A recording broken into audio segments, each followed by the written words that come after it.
गजांत लक्ष्मी म्हणजे हत्तीची मूर्ती. ही मूर्ती सर्व शुभ चिन्हांनी परिपूर्ण असावी.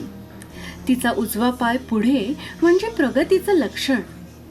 आत वळलेली सोंड म्हणजे संपत्ती राखणारी. या मूर्तीवर सोन्याचा मुलामा असावा. गंडक स्थळावर गोमुख असावं. तसंच कमलपुष्प, गणेश, हरिण आणि मोराच्या प्रतिमा या कोरलेल्या असाव्यात. अशीच गजांत लक्ष्मी आपल्या घरात स्थापन करावी.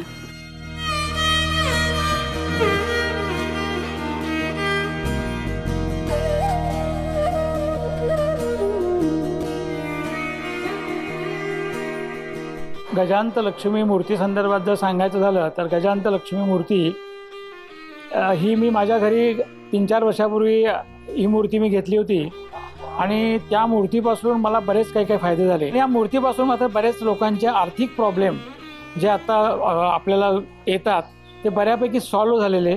मला या मूर्तीपासून त्याचा फायदा मला झालेला आहे. तसा माझ्या रिलेटिव्हना आणि मित्रांना व्हावा म्हणून मी प्रत्येकाने सजेस्ट करतो. आता ही मूर्ती मी तुळशीबागे इथल्या तन्मयी ज्वेलरी आर्ट्समधून खरेदी केली.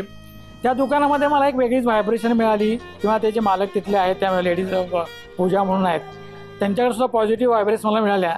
त्यामुळे बऱ्याच लोकांना मात्र हे सांगेन की बाबा तुम्हाला मूर्ती घ्यायची तिथेही बघा, तिथे बऱ्यापैकी आणि गॅरंटी जी आहे त्याच्यावरचं जे सोनेरी वर्क वगैरे जे आहे त्या गॅरंटीबद्दल मला सुद्धा तिथे बरं वाटलं. त्यामुळे मी तिथं तरी बऱ्याच लोकांना सजेस्ट करतो की बाबा तुम्ही तिथं घ्या.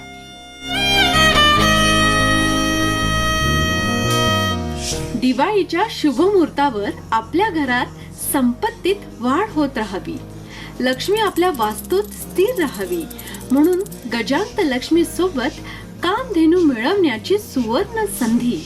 धनोत्रयोदशी पासून पाडव्यापर्यंत पुण्यातील एकमेव ठिकाण म्हणजेच तन्मयी आर्ट ज्वेलरी.